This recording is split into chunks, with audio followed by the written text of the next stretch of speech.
नमस्कार विद्यार्थी मित्रों, Shrikiya arts and commerce college Dhanera से आप सभी का हार्दिक स्वागत है। बीए सेमेस्टर 1 प्रथम गौण हिंदी CE 201 यानी कि मित्रों आपको याद रखना पेपर 2। उसमें हमारी जो 2 कहानियाँ तो पूर्ण हो चुकी है। अब तीसरी कहानी की हम चर्चा जो कर रहे थे, कफन प्रेमचंद की जो कहानी है उसका उनका परिचय भी मैंने आपको दे दिया है और उनकी इस कहानी का जो पहला भाग है उसको भी हमने देख लिया है। तो मित्रों अब देखो, उसके जब तक हमने देखा था कि गिसु और माधव नाम का मुख्य पात्र है इस कहानी के। दोनों पिता पुत्र जब अलाव के पास बैठे हुए थे और माधव की पत्नी गुदिया प्रसव वेदना से घर में पीड़ित थी। दोनों को इतने आलसी और कामचोर थे कि दोनों को चिंता थी, माधव को भी, कि अंदर जाऊंगा और अंदर आलू भूनने के रखे कि वो खा जाएंगे तो उसके पिता बाप गिसु वो जाता नहीं है और अंदर से भुने हुए आलू बहुत ही गर्म गर्म सीधे खा जाकर सो जाते। सुबह में उठकर देखते हैं तो उसकी पत्नी मर चुकी है। दोनों रोते चिल्लाते हैं और आसपास के लोग जमा होते हैं, आश्वासन देते हैं। इसके बाद अब कफन की चिंता हुई तो गिसु गांव के जमींदार के पास जाता है। देखा और रोते लगता है कि क्या हुआ गिसु, क्यों रोते हो? तो कहते हैं कि क्या करे, घर का एकमात्र आधार था, रोटी देने वाली थी, वो भी चली गई। हमने तो जो कुछ हो सका दवा दारू की, पर वो रही नहीं, ऐसा कहते।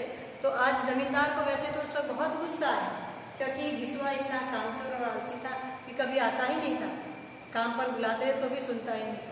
तो उनके बात सुनकर उन पर गुस्सा आया, क्रोध आया, पर उनको लगा कि ये बात समय अब क्रोध करने का नहीं है। तो गुस्से को अपने मन में रखकर 2 रुपये निकालकर फेंक दिए। पर हाँ, सहानुभूति का एक शब्द भी नहीं कह सके। वो लेकर वो चला गया।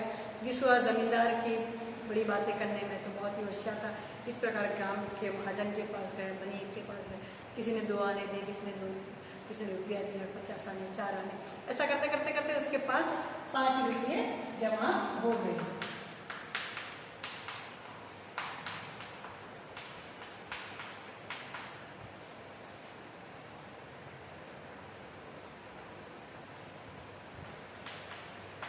वो 5 रुपये उसके पास जमा हो गए और वह फिर से दोनों पिता पुत्र बाजार में गए। कहते हैं कि लकड़ी तो उसको जलाने के लिए मिल गई, गांव के लोगों ने लकड़ी काट कर वो सब व्यवस्था कर। अब कफन चाहिए कि कैसा ले, किस पर, क्योंकि हल्का सा ही लेंगे, क्योंकि रात लाश उठते उठते तो रात हो जाएंगे। ऐसी बातें सोचते सोचते पिता पुत्र बाजार में एक जगह दूसरी जगह इधर उधर बहुत जगमग घूमे। ऐसे घूमते घूमते संध्या का समय हो आया और पता नहीं घूमते घूमते संध्या का समय होने आया और इसके बाद कोई देवी प्रेरणा से एक शराब खाने के अंदर वो घुस गए। बैठकर आसपास देखा और एक बोतल मंगाई। खाने के लिए तली हुई मछलियाँ, कुछ चिकौना सब मंगाया। दोनों पिता पुत्र खाते हैं और माधव अपनी बुद्धि से सोचकर कहता है कि अब उसको कफन कहाँ से मिलेगा, कफन तो चाहिए। उसके पिता कहता है मिलेगा ही नहीं, कहाँ से मिलेगा, पैसे तो तुमने खर्च कर दिए। और वो तो पूछेगी तो मुझसे पूछेगी कि मैंने उसकी मांग में सिंदूर डाला था, कि बिना कफन तो क्या होगी। पूछेगी तो हाँ पूछेगी तो मिलेगा तुम्हें कहाँ, मैं वैसे ही गाद को खोद कर 60 साल का बुढ़ा नहीं हुआ कि कौन देगा, वही लोग जगह जो इनको की बात दिए थे। पर इतना फर्क होगा कि वो अब की बार हमें नहीं देंगे, कफन तो चाहिए, हक का चाहिए ना। तब जो प्रेमचंद जी ने गिसु के मुख से कला बहुत ही अच्छा दार्शनिक सटीक वाक्य कि देखो कैसा बुरा रिवाज है, जीते जी तन ढकने को कपड़ा नहीं, कैसा बुरा रिवाज है।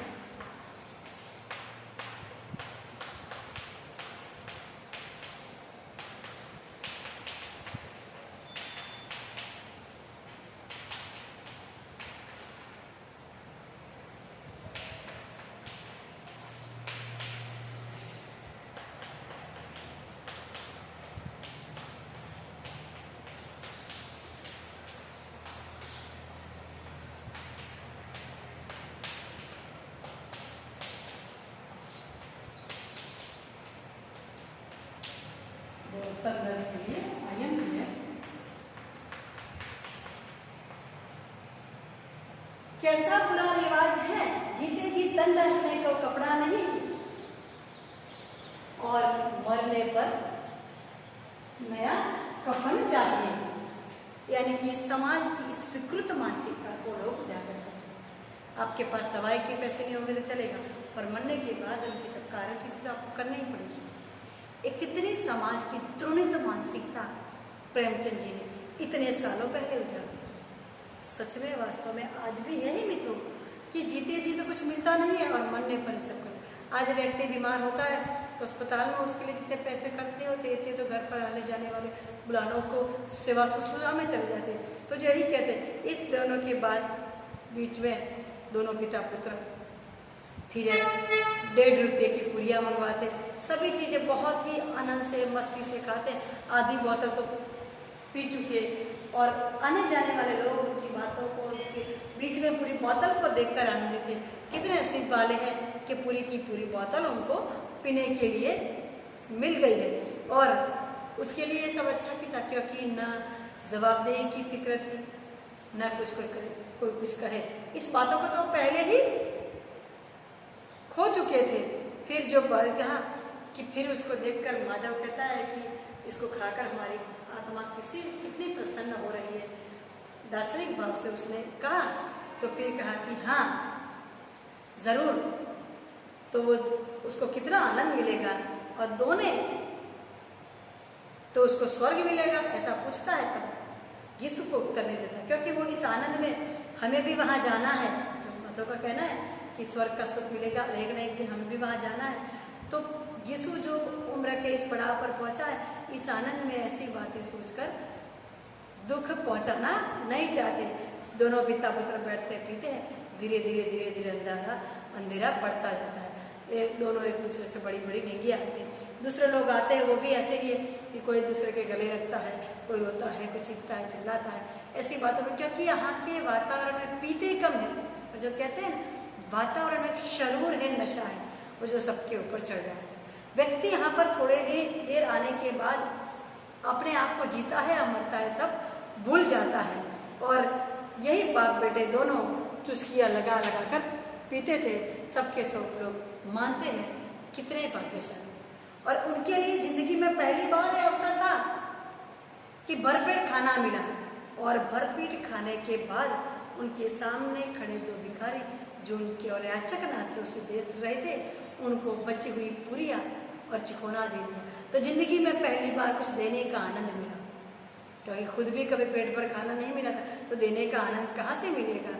फिर यीशु और माधव दोनों बड़े सच्चे हृदय से बुधिया को आशीर्वाद देते हैं कि अवश्य उसे वैकुंठ मिलेगा।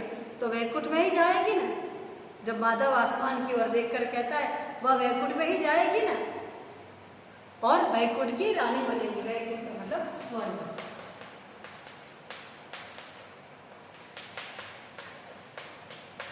क्योंकि उसने मरते वक्त भी हमारे जीवन की सबसे बड़ी लालसा को पूर्ण किया। एक तरफ से देखें तो इन पात्रों के प्रति में घृणा होती है।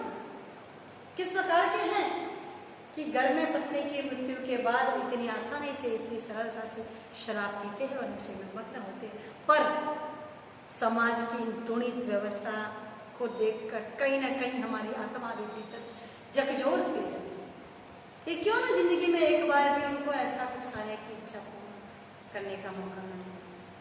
वही लोग कभी मांगते तो कभी देते नहीं, पर मरने पर कैसे देते, बीमार होती तो देते नहीं। यानी कि समाज की इस मानसिकता को लेकर प्रेमचंद जी बहुत ही बखूबी से चितार करना चाहते हैं। तो देखो कि यीशु और माधव दोनों पिता पुत्र एक कहते हैं कि वैकुंठ जाएगी, तब यीशु के मुंह से जो कहलवा है, जो समाज की विकृत मानसिकता, तो वह नहीं वैकुंठ जाएगी तो कौन जाएगा? क्या बड़े बड़े लोग जाएंगे जो लोगों को दोनों हाथों से ढूंढते हैं और फिर उन पापों को इतने पाप करते हैं कि जिसकी कोई सीमा नहीं। उन पापों को धोने के लिए गंगा में स्नान करते हैं और मंदिरों में जल चढ़ाते हैं। तो क्या ये बड़े बड़े लोगों को थोड़ा ही मिलेगा? तो समाज में लोगों का अन्याय अत्याचार करने की जो वास्तविकता है, इसको यहाँ पर प्रेमचंद जी ने व्यक्त किया है। और दोनों इस प्रकार से इसमें आनंद में आकर मग्न हो गए कि वो व्यक्त होकर मस्त होकर अपने आप में नशे में गुल हो गए और उनका जो श्रद्धालु का नशा तुरंत उतर गया और निराशा का दौर भी चला गया। तब माधव फिर से अपनी पत्नी बुधिया को याद कर कर कहता है कि बेचारे ने बड़ा दुख होगा, जिंदगी में क्या सुख होगा उसने शादी करने के बाद भी। पहले भी गरीबी ही सबसे बड़ा दुख है मित्रों, गरीबी के अलावा और कोई दुख नहीं होता। कहने का मतलब कि जिसके पास पैसे है, संपत्ति कुछ करेगा, पर जिसको 2 वक्त खाने की भी, रोटी की भी कमी है, वो और क्या कर सकता है। तो कहते हैं कि हाँ, तब माधव यीशु कहता है बहुत ही अच्छा हुआ बेटा, इस संसार की मोह माया से बहुत ही सुखी हो गई, तो जल्दी से छूट गई इस बंधन से, क्योंकि इस प्रकार की गरीबी यात्रा में जीने के लिए उनके लिए दुखी था। और दोनों और पिता पुत्र मस्त होकर बातें करते हैं, एक दूसरे के साथ नाचते हैं, गाते हैं। कभी अचानक माधव के मन में उसका ख्याल आता है, जोर जोर से आंखें बंद करके जोर जोर से चीख के चिल्लाकर रोने लगते हैं। सारे के सारे मधुशाला के व्यक्ति उनके जैसे ही है, पर वो भी उसके साथ सामने देख रहे हैं उन लोगों के, कभी नाचते हैं, गाते हैं, इधर गिरते, ऐसा करते करते जो फिर गाते हैं, ठगिनी है माया बड़ी ठगिनी है, क्यों नैनाले संभाले, एक कबीरदास की पंक्ति है, उसको गाते गाते दोनों नशे में धुल थे, तो वही ही गिर जाते हैं मस्त होकर। यहाँ पर कहानी पूर्ण हो जाती है। तो मित्रों, एक कफन कहानी प्रेमचंद जी की 1936 में प्रकाशित, याद रखना चाहिए, बात बताया है, उनकी अंतिम कहानी मानी जाती है। बिल्कुल अंतिम तो सर्व और बिल्कुल यथार्थ हमारी कहानी। कैसे मित्रों, शॉर्टकट में पूछा जाए तो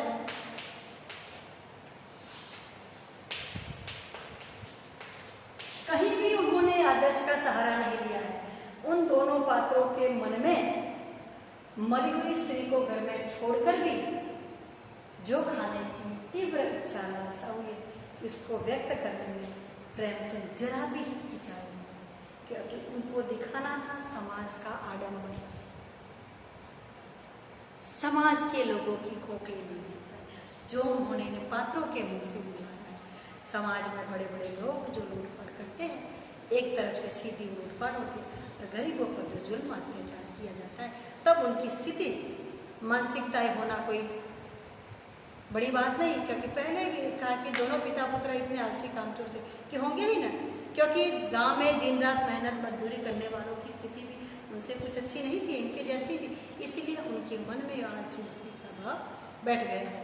तो देखो, प्रेमचंद की एक कफन कहानी बहुत ही सटीक, जोरदार यथार्थताओं को व्यक्त करने वाली कहानी जो यहाँ पर पूर्ण होती है। अब उसके आगे की वीडियो में हम आगे की चर्चा करेंगे। तब तक के लिए धन्यवाद।